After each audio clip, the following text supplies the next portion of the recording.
Choosing a Life by ginnyrules27, Chapter 22. Hades shifted in his seat in the waiting room. It had been a couple of months since Mal and Ben had announced the pregnancy to the kingdom, and now the day had finally arrived. Granted, Hades hadn't expected to be awoken around 3 in the morning by a frantic message on the mental link from Mal, but being told that his grandchildren were arriving quickly removed any irritability he felt due to the rude wake-up. He even offered to pick up Beast and Belle, something that Persephone ended up doing, since the thought of Beast and Hades alone in the same vicinity was almost asking for trouble.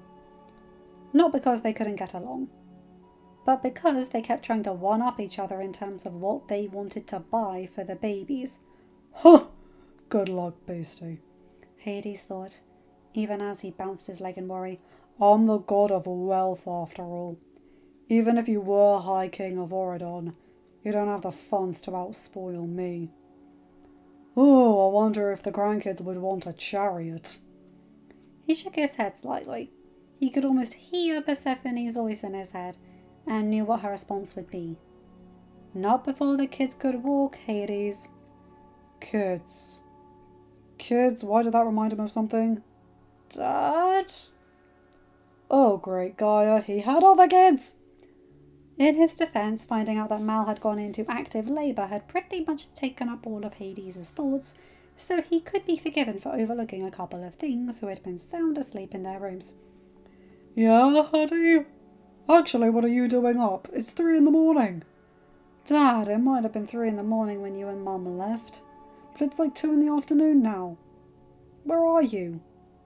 Mal's in labor. And you didn't wake me up? Okay, watch the volume, kiddo. I'm here alone with Beastie and Belle since your mum's in the room with Mal and her sunspot. But no, we didn't wake you up. We figured Mal would be exhausted after giving birth and she wouldn't want all of us swarming on her to see the sunspots of hers. Damn, that's a good point. Language! Dad, since when did you care about language? Since you have a 4-year-old sister. And now that you have a niece or nephew at some point today. Okay, I'll watch the language. But you're sure you don't want me popping by? Hardy, we trust you not to destroy the house while you watch your sister, you know. Hades thought, even though, as he made a mental note to reach out to Poseidon, just to make sure he had an adult should he need one. No, it definitely wasn't his way of making sure Hadi didn't have the charmet over while his parents were. Actually, what was he thinking? Poseidon would definitely try to get cool uncle points and allow that. If only he'd taught Virgil the mental link, though. He was so jumpy that there was no way he'd go against Hades' orders. Sure, living in Oridon had calmed the half-imp down to the point where his stutter was almost completely gone, but he was still alert and jumpy enough that he made sure he was a good minion. Dad, do you want me to text Virgil? Hadi thought, pulling Hades out of his thoughts. What? No. Dad, I know you. I know you don't want me possibly kissing Alex again while you're out of the house and I'm watching Rhea. I also know that your normal choices, aka Jay and Harry, are out at Jay's enjoying life with Lonnie, and Harry's either working at the Oridon branch of the restaurant or glued to Uma's side. Speaking of Jay, has he had the wedding yet? Considering how long it took him to propose? I haven't heard anything, though it's entirely possible that they just eloped with Lonnie's parents as witnesses. After all, Jay and Lonnie are big sports stars. They'd have no privacy if they did have a big flashy wedding. Remind me to grill him for that later then. Dad!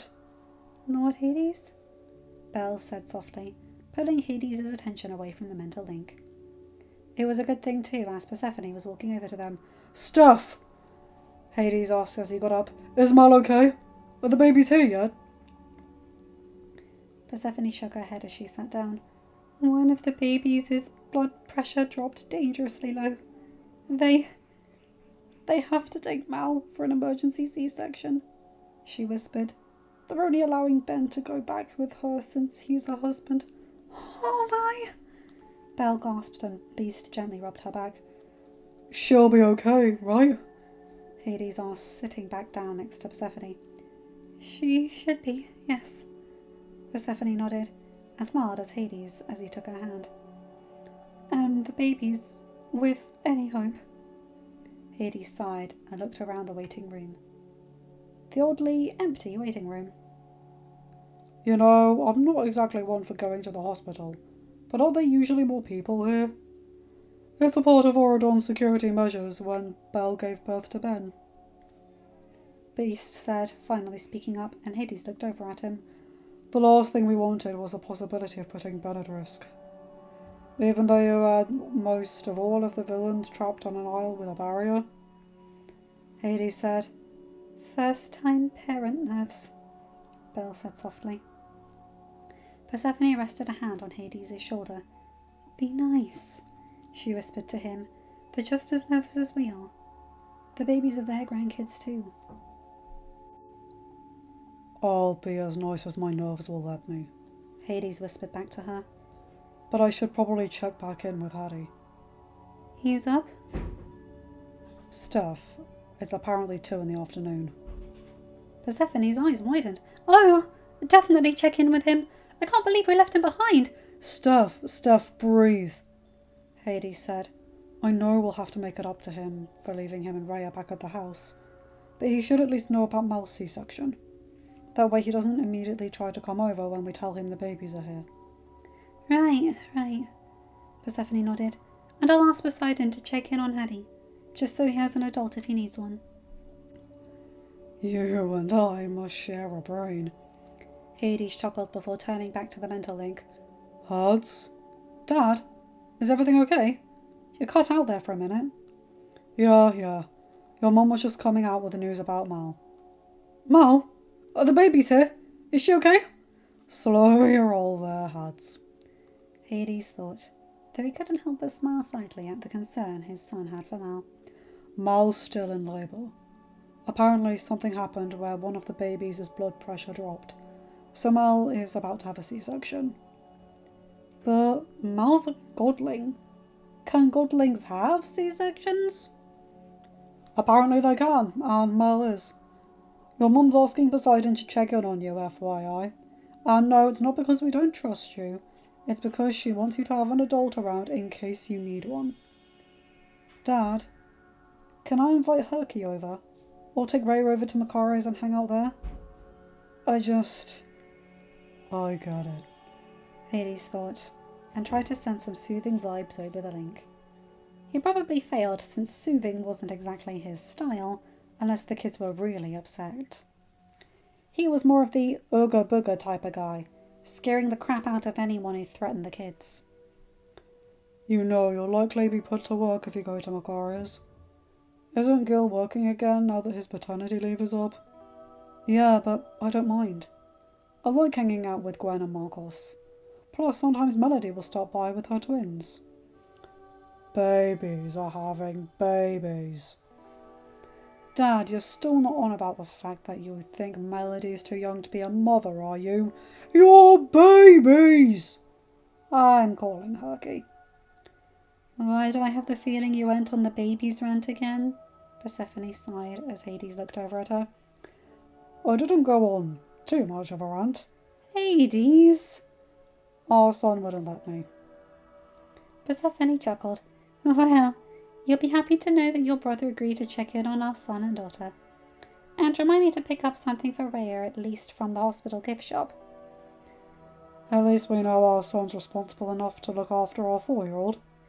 Hades, we should have just brought our 4-year-old. I know she just turned 4, but still, this wasn't fair to Hattie. If it makes you feel any better, Lady Persephone, we just realised we forgot Chip. Belle spoke up, and both gods looked over at her. Isn't he 30-something-year-old married man? Hades asked. Yes, Peace nodded, but he's still a beacon for trouble, though. Especially if he gets the chance to be around Ben's friends. Amir and Akio? Oh yeah, I've met them. I was at Akio's wedding, at least. He's an interesting person. Interesting's a good choice of words for describing Akio. And also it works for Chip. Belle chuckled softly. I'd say we should go. And it occurred to me that we forgot to tell someone else, Adam. Gia's watching Jean, remember? We let her have a sleepover over at the house Gia bought when she moved in with Hayden, because we all agreed she shouldn't meet her stepfather? In all honesty, I don't know who Hayden would be to her. Who's Hayden? Hades asked. One of Happy's sons, Belle said. The older one. He's got a younger one named Harper, and I believe he's got a daughter as well. Happy? You mean the dwarf? I thought they all reproduced by budding. Dear, you've met Evie's husband, Doug, Persephone said. You know he's Dopey's son. Hades shook his head. So, what's dwarf boy's dealio? He was one of the 4 male members of the cheer team in Oradon Prep, Belle said. He was one of the spotters. Actually, I think Ariel's nephew was another spotter. Adrian? Oh, right, Arista's son. Beast nodded. How many great-grandchildren does Poseidon have? Hades asked after a minute. Belle chuckled. Well, let's see. Adriana and Jim Hawkins have a daughter, Jamie. Arista has Adrian, like we said. Alana has Arabella. But that's confusing for Aurora and Philip. Explain why they call their granddaughter Ari. Hades. Persephone sighed and shook her head. Belle, though, only smiled and nodded. I'm sure that was part of the reason, though, Aurora never said. But the other 2 great-grandchildren of Lord Poseidon's are Elle and Melody. Hades, I'm sure Poseidon's told you this, Persephone said. The man has 50,000 grandkids, Steph. How am I supposed to keep them all straight? Persephone's response was thankfully interrupted by the arrival of one tired yet ecstatic new father. Ben! Ben seemed to blink as all 4 of them came rushing over to him. How is she? What's going on? Are they all right? Whoa. Okay. Ben said, holding up his hands to stem the onslaught of questions that were almost being pelted at him. Mal's fine, and so are the twins. Maurice's blood pressure dropped during Mal's labour, so they had to do an emergency C-section to get the twins out, but they're all fine. Everyone couldn't help but sigh in relief. Hades holding Persephone close to him. Yes, Mal was a godling, but that didn't mean they wouldn't worry. When can we see them? Now, but they're not allowing any more than 3 guests, Ben said. B sighed softly. Lord Hades, Lady Persephone, why don't you go first, with Belle? I can stay back and call Chip so that he knows. The 2 gods nodded with slight smiles, as Belle gave Beast a kiss on the cheek. Thanks, Dad, Ben said. I promise you'll get your chance to see them. I know. Beast nodded, as Ben led his mum and in-laws back to Mal's room. He knocked softly on the door as he opened it. They up for meeting the grandparents? They sure are, Mal said, smiling back at him before looking at Persephone. Ready to meet your namesake, Mum? Absolutely, Persephone said, keeping her voice soft so as to not disturb the babies. Mal smiled as she let Persephone take her daughter. Ben and I would like to proudly introduce you to Stephanie Isabel Haley and her brother, Maurice Benjamin Adam. Oh, Mal, they're perfect, Persephone said softly as she gently cradled her granddaughter, who had tilted her head quizzically, as if she was asking who Persephone was. Hi, little one. I'm your grandmother. Belle teared up slightly. While she had known that they were going to use her father's name, a small part of her thought they'd change their minds, even after announcing the names to the kingdom. Mum, do you want to hold your grandson? Ben offered, as he noticed the tears in Belle's eyes, but didn't want to say anything. I'd be honoured, Ben, Belle said softly. Ben smiled and gently took Maurice from Mal to hand him over to Belle, smiling at the faint wisps of purple hair that were coming from his son's head. Our son has your hair, Mal. He thought, though considering our daughter looks like the female version of me when I was a baby, it's only fair that one of our kids gets something from you. Hello, you precious boy, Belle whispered as Ben set him gently into her arms. It's so nice to finally meet you. Maurice cooed softly up at her, and Belle smiled down at her grandson. Seems like he's a talker, Ben said with a small chuckle. I'm glad, Belle said. I could talk to him all day, and I'm sure your father could too once he's able to come back. Hades shook his head. Okay. One of you needs to stop hogging the sunspots, or else I'll wonder why I came back in here. He chuckled.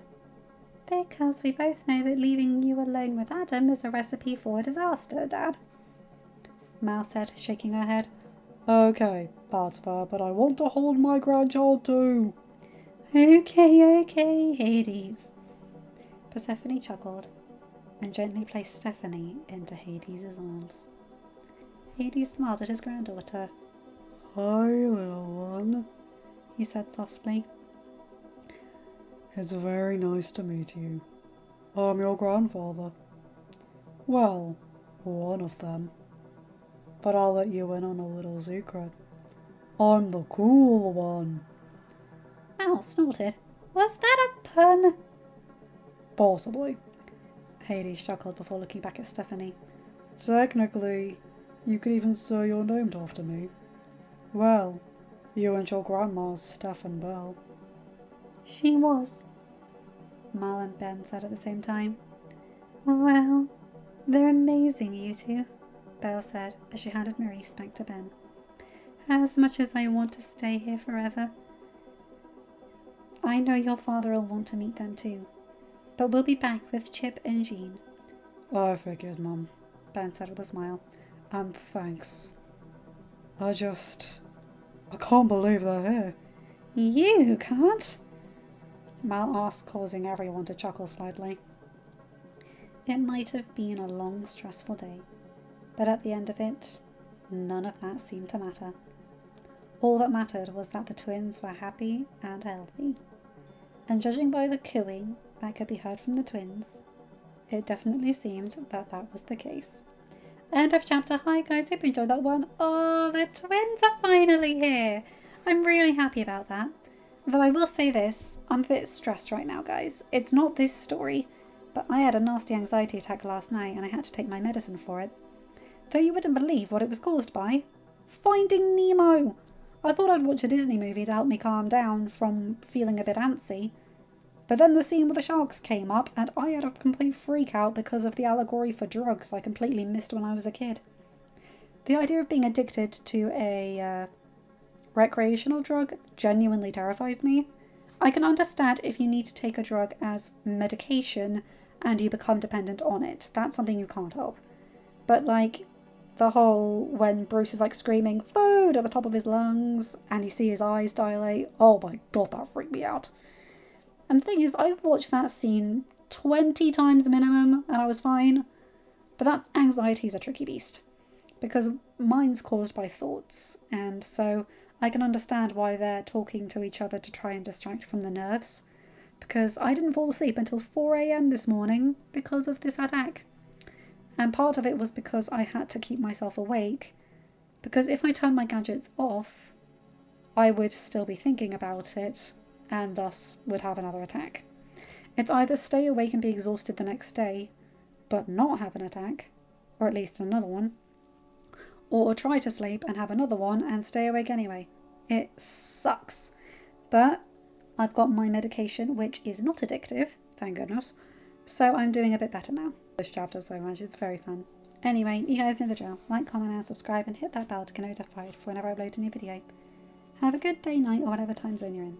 Bye my guys, gals and non-binary pals. I'll see you in another video. Take care.